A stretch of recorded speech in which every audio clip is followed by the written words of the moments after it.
Good morning students, कैसे हैं आप सब। Welcome back to your video lecture sessions. हम लोग आज बात करें स्टैंडर्ड 6 चैप्टर 3 जो कि नया चैप्टर है, क्लासिफिकेशन ऑफ मटेरियल्स। हमने 2 चैप्टर ख़त्म कर दिए थे। आप लोगों ने होमवर्क भी किया है, कुछ ने नहीं किया है। मुझे अभी भी सारे बच्चों के होमवर्क नहीं आ रहे PDF में।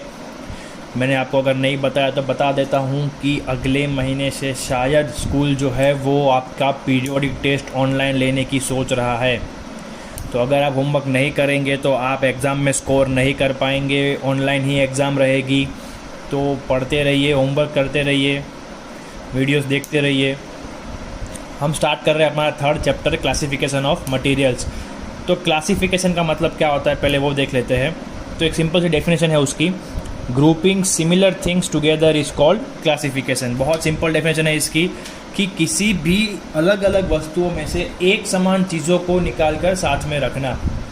जैसे कि आपको किसी ने एक बॉक्स दे दिया, उसके अंदर पेन पड़ी है, उसके अंदर चॉक पड़े हैं, उसके अंदर मार्कर पड़ी है, उसके अंदर चॉक कलर पड़े हैं, उसके अंदर स्केच पेन पड़े हैं, राइट। पूरा एक बॉक्स भर के दे दिया है। तो आप क्या करेंगे, पहले सारे पेन को अलग निकाल लेंगे, सारे मार्कर्स को अलग निकाल लेंगे, सारे चॉक्स को अलग कर देंगे, सारे स्केच पेन्स को अलग कर देंगे। तो ये जो आपने ग्रुप बनाया एक समान चीज़ों का, उसे आप क्या बोलेंगे कि हमने इन सब चीज़ों का क्लासिफिकेशन कर दिया, राइट। अलग अलग चीज़ों का ग्रुपिंग कर लिया। अब ये चैप्टर जो है वो साइंस में तो आपको काम आएगा ही, बट आपको आगे की ज़िंदगी में भी चीज़ों को समझने के लिए, उन्हें अलग अलग चीज़ों को अलग अलग तरीके से देखने का हेल्प करेगा, राइट। तो अब ये क्लासिफिकेशन कैसे हो सकता है, और सिर्फ चीज़ों में नहीं होता है। देखो एक दूसरा एग्जांपल लेते हैं डॉक्टर का। तो डॉक्टर के बाहर पेशेंट्स की लाइन लगी है। तो एक पेशेंट अंदर आके बोलता है that I am suffering from fever, मुझे बुखार है, ये मेरे सिम्टम्स है। तो डॉक्टर उसे चेक करेगा, उसे दवाई देकर चला जाने देगा। उसके बाद दूसरा आएगा, तीसरा आएगा। तो अगर एक ही सिम्टम्स के पेशेंट आ रहे हैं, तो सबको बुखार आ रहा है, सबको यही एक ही चीज़ सता रही है, तो डॉक्टर क्या करेगा, फिर 3-4 लोगों के बाद वो देखना भी बंद कर देगा और फिर डायरेक्ट दवाई लिख देगा। क्यों? क्योंकि अब उसे पता चल गया है कि ये उसका क्लासिफिकेशन है। ये एक ही समान की चीज़ें हैं जो बार बार आ रही है मेरे पास, तो उसे हर एक को पर्सनली देखने की ज़रूरत नहीं रहती है। तो इसका इम्पोर्टेंस क्या होता है वो देख लेते हैं। तो पहला इंपॉर्टेंस है इसका, have a systematic knowledge of things.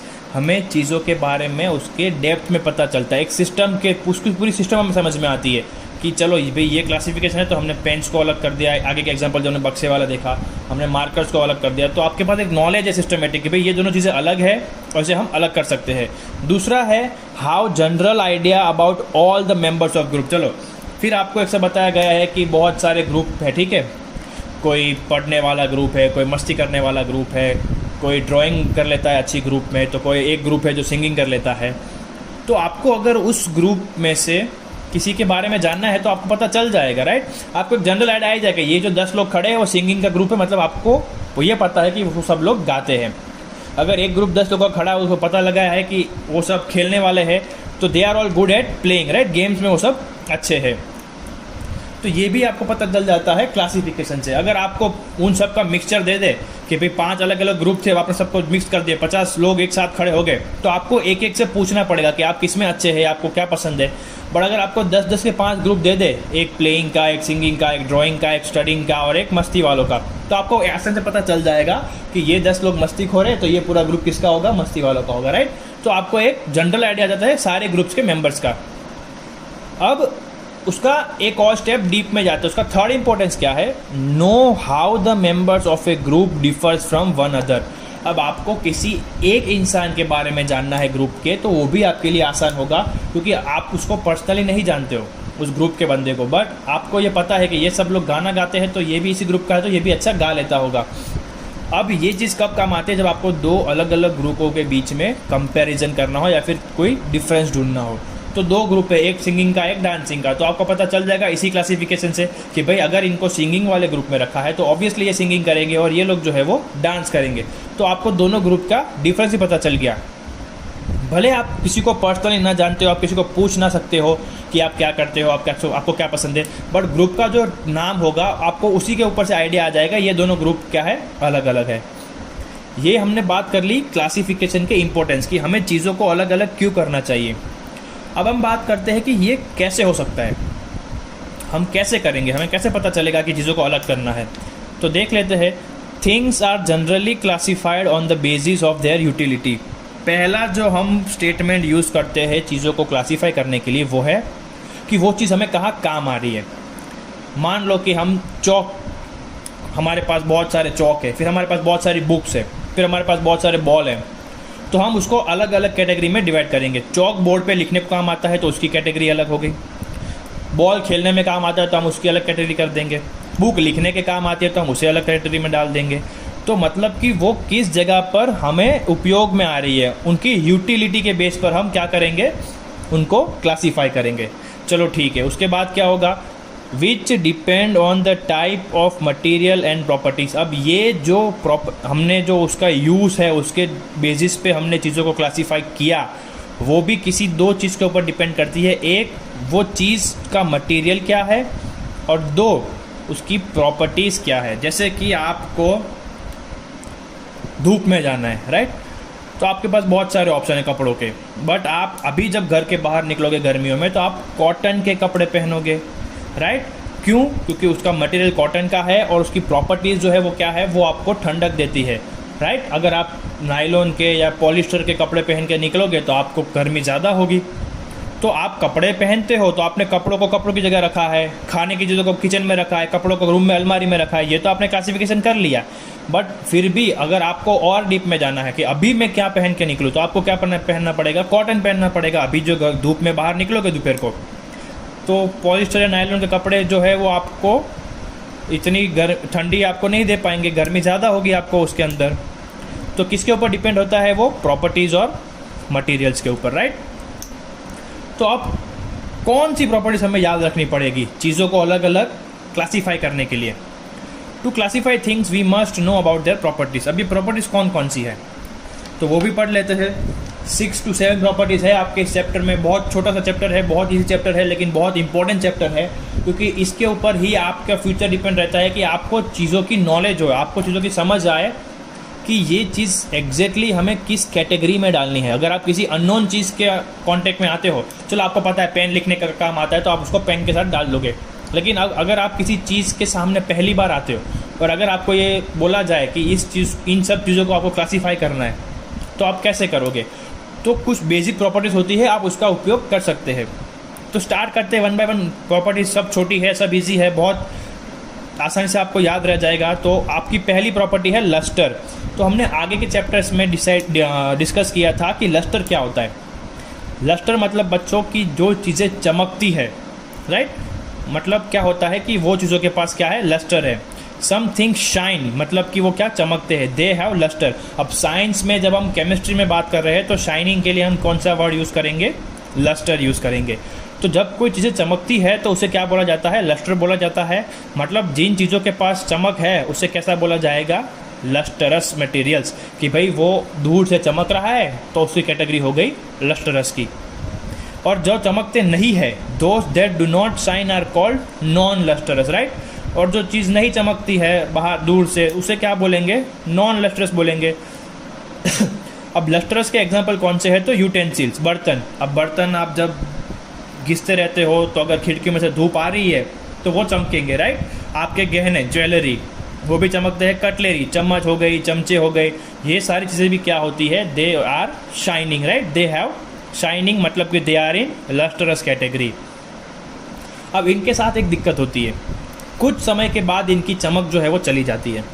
आपने देखा होगा बर्तन जो होते हैं, आपको अगर बहुत सालों से यूज़ कर रहे हैं तो उसकी चमक जो होती है, उसकी शाइनिंग जो होती है वो चली जाती है। तो उसको हम क्या बोलेंगे साइंस की भाषा में कि वो क्या हो गया है, टार्निश्ड हो गया है। क्या लिखा है, shine that is after some time they lose their shine, this is called getting tarnished. कुछ समय बाद ये बर्तन, ये ज्वेलरी या कटलेरी सब चीज़ें फीकी पड़ने लगती है, मतलब वो ज़्यादा शाइन नहीं कर रही है, तो उसको हम क्या बोलेंगे कि वो चीज़ें क्या हो गई है बच्चों, टार्निश हो गई है। अब इसका सॉल्यूशन क्या है वो हम आगे देख लेते हैं। अगर किसी चीज़ अपनी चमक खो देती है तो उसे हमें क्या करना पड़ेगा, हमें पॉलिश करना पड़ेगा, right. Metals regain their lustre when polished again. हमें उसे घिसना पड़ेगा सैंड पेपर से या फिर कोई और चीज़ जो उसके लिए स्पेशली आती है, उसका सरफेस का स्मूथ शाइनिंग रीगेन करने के लिए, राइट। तो उसे क्या बोलेंगे हम, पॉलिश करना। अब इस प्रॉपर्टी, इस लस्टर की प्रॉपर्टी जो हमने पढ़ी, उसको ध्यान में रखकर हम चीज़ों को दो कैटेगरी के अंदर क्लासीफाई कर सकते हैं। कौन सी? एक चमकदार और जो चीज़ें चमकती नहीं है, मतलब इंग्लिश में अगर कहे तो लस्टर और non lustrous, right. On the basis of shine we can classify things into lustrous, मतलब जो चमकती है, और नॉन लस्टरस मतलब जो नहीं चमकती है। तो आपको एक क्लासिफिकेशन प्रॉपर्टी के ऊपर से आपको दो नाम मिल गए। अगर लस्टर हमको याद है कि भाई चीज़ें चमकती है और नहीं चमकती है, उसके आधार पर अगर हमें करना हो क्लासीफाई, तो ये दो नाम हमारे को याद रहेंगे, राइट। अब हम बात करते हैं स्मूथ सरफेस की, मतलब कि एक सरफेस जो है वो स्मूथ है या स्मूथ नहीं है। शाइनिंग अलग चीज़ है, स्मूथनेस अलग चीज़ है, राइट। देख लेते हैं। Some materials are smooth when our fingers touches the surface. अगर आप किसी चीज़ को टच करोगे तो क्या आपको फील होगा?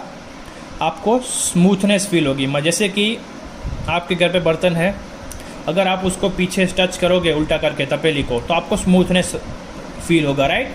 आप उसी जगह पर अगर आप घर के बाहर जो बड़े बड़े पत्थर या ईंट पड़ी है उसके ऊपर हाथ घुमाओगे तो आपको लगेगा रफ सरफेस है, राइट।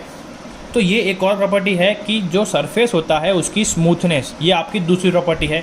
तो इसके ऊपर भी हम दो चीज़ों को भी क्लासीफाई कर सकते हैं चीज़ों को। कौन सी? कि भाई एक चीज़ हो गई स्मूथ, एक चीज़ हो गई रफ। तो अब आपके पास कितनी क्लासिफिकेशन की नाम्स है? 4। लस्टरस, नॉन लस्टरस, स्मूथ और रफ। अगर चीज़ें चमकेगी तो लस्टरस, नहीं चमकेगी तो नॉन लस्टरस। अगर चीज़ें स्मूथ होगी तो वो स्मूथ सरफेस में, और अगर स्मूथ नहीं होगी तो रफ सरफेस में, राइट। तो ये हो गया आपका स्मूथनेस ऑफ सरफेस। अब नेक्स्ट टॉपिक जो है वो है आपका ट्रांसपेरेंसी। अब ट्रांसपेरेंसी का मतलब मैं आपको अगर बताऊँ तो होता है कि चीज़ें अपने अंदर से लाइट को कितनी पास होने दे रही है। मतलब एक चीज़ में से अगर लाइट पसार हो रही है तो वो कितनी मात्रा में हो रही है, उसको क्या बोलेंगे? ट्रांसपेरेंसी बोलेंगे। मतलब कि आप आर पार जा सकते हो। आप मतलब लाइट, राइट। लाइट जो है वो चीज़ हमें उस चीज़ के आर पार जाके दिखाई देगी, राइट। देखते हैं कौन कौन से है। तो उसमें 3 अलग अलग मटीरियल टाइप्स होते हैं। पहला है ट्रांसपेरेंट। उसका मतलब क्या होता है? Allows most of light to pass through. जैसे कि ग्लास और प्लास्टिक। अगर आप ग्लास में से लाइट मारोगे एक साइड से, तो ग्लास के दूसरी साइड जो है वो सारी की सारी लाइट पहुंच जाएगी। ऐसी चीज़ों को हम क्या बोलेंगे? ट्रांसपेरेंट बोलेंगे। फिर है दूसरा ओपेक। अब ओपेक मतलब अलाउस नो लाइट। यहाँ पर सारी लाइट चली जाती थी, यहाँ पर कोई लाइट नहीं जाएगी, मतलब कि वो ओपेक बोला जाएगा। कौन से एग्जाम्पल है? लकड़ा और ब्रिक। आप किसी वुडन चीज़ के सामने लाइट मारोगे तो उसकी नेक्स्ट साइड पर कभी भी लाइट निकलेगी नहीं। समझ में आया? ब्रिक, ईंट के ऊपर भी अगर आप लाइट मारोगे तो ईंट के दूसरी साइड से कभी भी लाइट निकलेगी नहीं। तो इसी चीज़ों को हम बोलेंगे ओपेक चीज़ें। तीसरी चीज़ है ट्रांसलूसेंट। मतलब कि जो थोड़ी बहुत लाइट जाने देगी, आधी रोक लेगी, आधी जाने देगी, राइट। उसे क्या बोलेंगे? ट्रांसलूसेंट। अब उसके एग्जाम्पल क्या है? तो फ्रॉस्टेड ग्लास। अब देखो यहाँ पर एक नया वर्ड आया है, फ्रॉस्टेड ग्लास। आपने ट्रांसपेरेंट में पढ़ा ग्लास जो पूरी लाइट जाने देता है। तो ये फ्रॉस्टेड ग्लास क्या है? तो फ्रोस्ट का मतलब है जमा देना, ठंडा कर देना। बर्फ़ जो होता है ना, पानी हम डालते हैं तो बर्फ़ कैसा हो जाता है, जम जाता है फ्रीज़र में। वैसे ही ग्लास के ऊपर जब बर्फ़, या फिर हम ग्लास को फ्रोस्ट कर देते हैं, ग्लास को बर्फ़ बना देते हैं, और उसमें से जब हम लाइट पसार करते हैं तो क्या होगा? सिर्फ आधी लाइट जाने देगा, आधी रोक लेगा, राइट। दूसरा एग्जांपल है ऑयल्ड पेपर। अगर आप इसी पेपर के ऊपर एक बूंद ऑयल का यहाँ गिरा दो तो उसमें से थोड़ी लाइट जाएगी, बाकी लाइट जाएगी नहीं। तो ये था आपका थर्ड प्रॉपर्टी, ट्रांसपेरेंसी। तो इसके ऊपर भी आपको कितने मिले? 3 मिले। मतलब आज हमने कितने प्रॉपर्टीज पढ़ी? 7। Lustrous, non lustrous, smooth, rough, transparent, opaque और ट्रांसलूसेंट, राइट।